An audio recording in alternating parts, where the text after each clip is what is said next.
दिल्ली के प्रसिद्ध 7 चित्रकारों की मधुबनी कलाकृतियां का भव्य प्रदर्शनी का आयोजन 16 नवंबर से 22 नवंबर 2021 के बीच मुंबई में वर्ली स्थित नेहरू सेंटर आर्ट गैलरी में किया गया। इस कला प्रदर्शनी का आयोजन नई दिल्ली के मधुबनी कला केंद्र द्वारा किया गया है। इस कला प्रदर्शनी में राष्ट्रीय पुरस्कार विजेता उर्मिला देवी पासवान, चंद्रकला देवी, 80 वर्षीय गोपाल शाह, पद्मश्री दुलारी देवी और आर्किटेक्ट बहनें मनीषा झा, वंदना झा और पूजा झा ऐसे जाने माने कलाकारों की चित्राकृति देखने को मिली। 16 से 22 नवंबर 2021 के बीच रोज सुबह 11 बजे से शाम 7 बजे तक सभी कला प्रेमी इस कला प्रदर्शनी का बिना मूल्य लाभ उठा सकते हैं।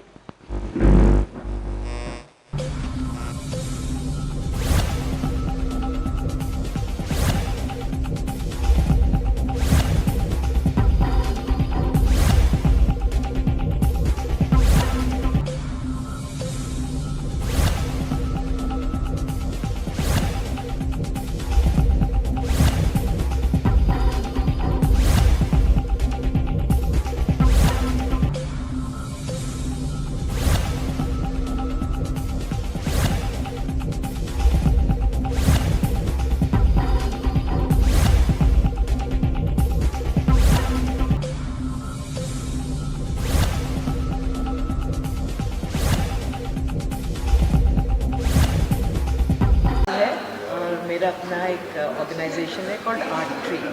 मैं खुद एक आर्ट क्यूरेटर हूँ और मैं दिल्ली से आई हूँ स्पेशली फॉर द शो।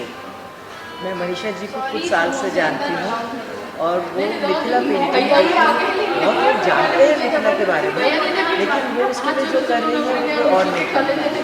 उनके जो कॉन्सेप्ट्स हैं, उनके जो टॉपिक्स हैं बहुत नए हैं and she is a creative person. She is an architect by profession.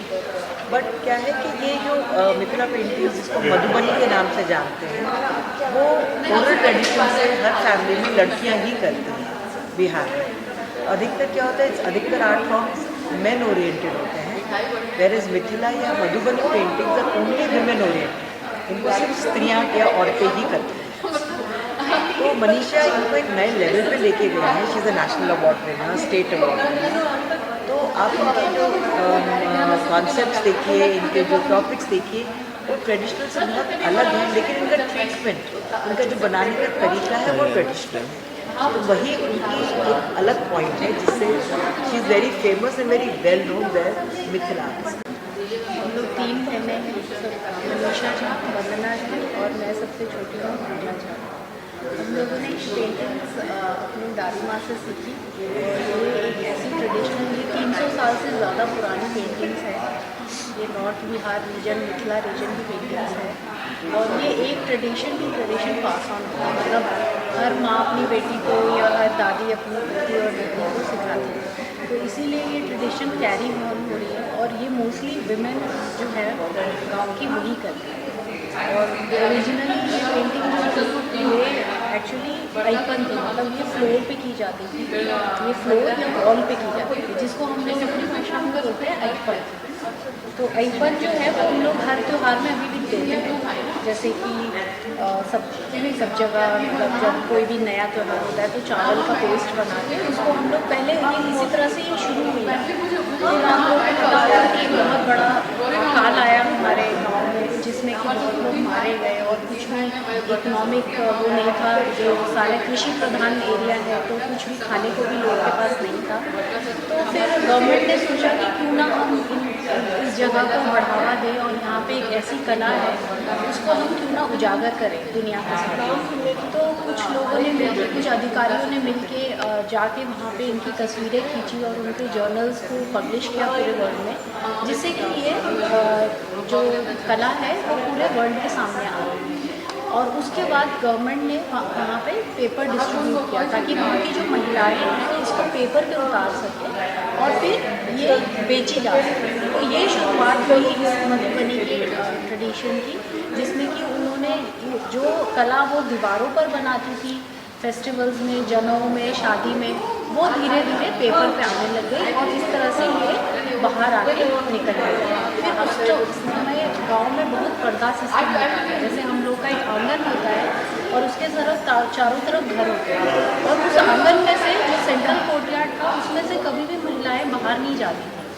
तो उस इतने कड़े पर्दा सिस्टम को तोड़ के उस समय महिलाओं ने बहुत, जो हमारी शुरू की पेंटर्स हैं जैसे गंगा देवी, जमुना देवी, वो लोग को मौका मिला जापान जाने का, न्यूयॉर्क जाने का, और उन लोगों ने इस कला को उस लेवल तक पहुंचा दिया जो कि आज तक इसको वो प्रसिद्धि नहीं मिली।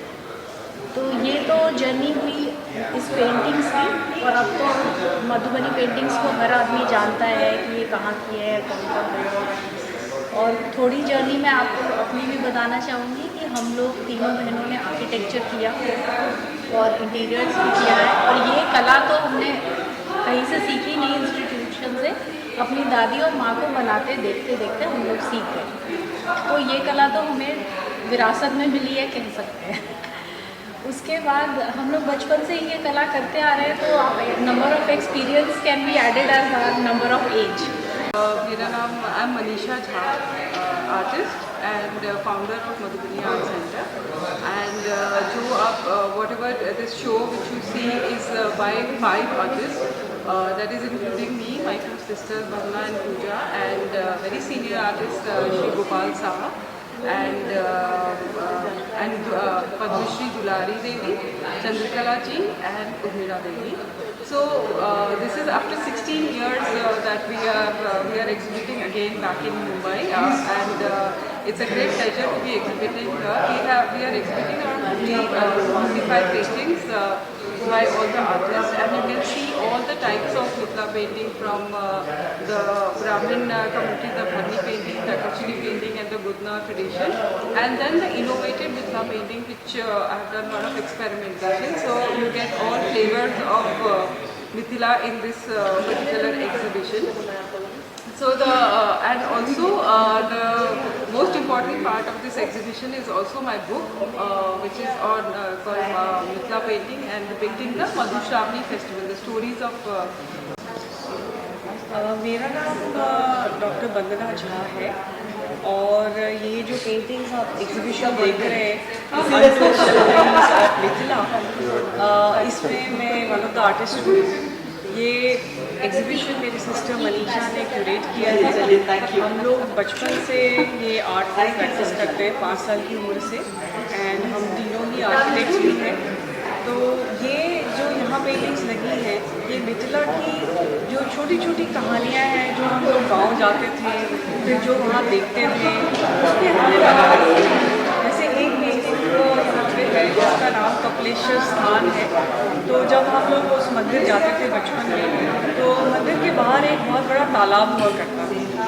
उस तालाब के बाहर एक बरगद का पेड़ था, और उसी के नीचे एक गणेश जी की मूर्ति रखी थी, जिसको कि लेडीज़ पूजा करती थी, और बच्चे जो थे वो उस बरगद के पेड़ की जो जड़ें होती हैं लटक रही, उससे कूद कूद के उस तालाब में घूमते थे। तो मुझे बचपन में वो बहुत फैसिनेट करता था, और वो मेमोरी मैंने यहाँ पे पेंट किया है। ऐसे ही यहाँ पे बहुत सारी कहानियाँ हैं जो हमारे बचपन की, वो इस एग्जीबिशन में आपको देखने को मिलेगी। जो हमारे मिथिला में जिस तरीके से ये पेंटिंग करते हैं उसी फॉर्म में, लेकिन एक नए तरीके की कहानियाँ हैं जो कि पहले कभी किसी ने बताई नहीं। ये जो शो है ये बहुत ही आवश्यक शो है, खास करके मुंबई में जहाँ मधुबन से जो कला आती है उसका उतना अंडरस्टैंडिंग नहीं है। दूसरी बात ये जो है, ये मधुबन आर्ट जो है, मिथिला आर्ट बहुत डीप है, और इसकी कई अलग अलग मैनिफेस्टेशन है। और इस एक शो में मेरे ख्याल में 7-8 तो अलग स्टाइल ही होते हैं। स्टाइल के मतलब एक गांव में एक स्टाइल, दूसरे गांव में दूसरा स्टाइल, एक आर्टिस्ट का अलग स्टाइल, दूसरे आर्टिस्ट का अलग स्टाइल। और ये जो आर्ट फॉर्म है ज़्यादातर लेडीज़ ने बनाया। बीच में इक्का दुक्का एक कृष्णानंद झा, गोपाल साहब, वो बहुत इम्पोर्टेंट है, सीनियर आर्टिस्ट, तो उनका भी काम देखने को मिल रहा है, तो बहुत ही स्पेशल है। और मनीषा जी का जो मैंने आर्टिकल पहले भी किया है, वो ये है कि जितना काम इन्होंने किया है इस आर्ट फॉर्म को प्रिजर्व करने के लिए बहुत कम लोग हैं। जितना रिसर्च ये करती आई हैं और जितनी डॉक्यूमेंटेशन ये करती आई हैं और अब तो खैर पब्लिकेशन किताबें में छप रही हैं, जितना काम इन्होंने किया है ये मतलब बहुत ही उम्दा काम है। सर आज की तारीख में इस तरह और कोई करता नहीं है, जबकि इतना बहुत हार्ड वर्क है में काम करना और इतना भी पॉपुलर है, तो आपको क्या लगता है कि इस तरह का वर्क होना चाहिए, किस तरह का विषय? नहीं, बिल्कुल होना चाहिए। हमारा जो इंडिजिनस आर्ट फॉर्म्स जो इंडिया में हैं, आप एक ज़िंदगी में पूरा नहीं कर सकते। आप एक दो बार भी लोकेशंस में आप अगर जाओ, गांव में जाओ, वहाँ लोकेशन में जाओ, इतने सारे हैं कि समझते समझते आप की उम्र निकल जाएगी। तो मैं जाता रहा हूँ मधुबन, वहाँ पे अभी भी मुझे लगता है कि मैंने बस ऊपर से देखा है, मैं सालों लग जाएंगे। और इसीलिए मैं मनीषा जी का जो काम है उसको स्पेशली अप्रिशिएट करता हूँ, क्योंकि एक जगह उसका निचोड़ और रस वो अपने रिसर्च में निकाल के प्रेजेंट कर देते हैं। तो वी आर लकी, ऐसे लोग ना तो आदमी तो ढूंढ के अपना टाइम ही बर्बाद कर रहा है। तो एक तो वो है, तो थोड़ी बहुत इसकी जो थियोरेटिकल ग्राउंडिंग है, थोड़ी बहुत इसकी बैकड्रॉप, इसकी कहानियाँ, इसकी स्टाइल्स, इसकी स्टोरीज, इनमें कौन कौन थे सीनियर लोग। आखिर ये आर्ट फॉर्म जो है पब्लिक की आंखों में अभी कितना है, 1939 से हुआ है।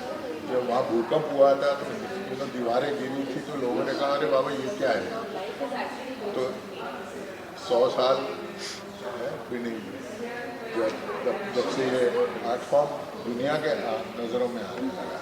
मगर देयर आर फॉरेनर्स जिन्होंने इस पर भी बहुत रिसर्च करी है, इसको दूसरे देशों में इसको पॉपुलराइज किया है।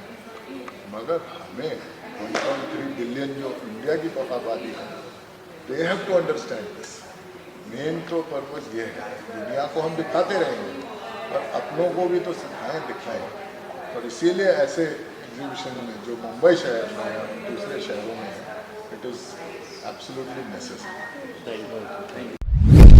आप देख रहे हैं सक्षम न्यूज इंडिया, सबसे पहले सबसे तेज।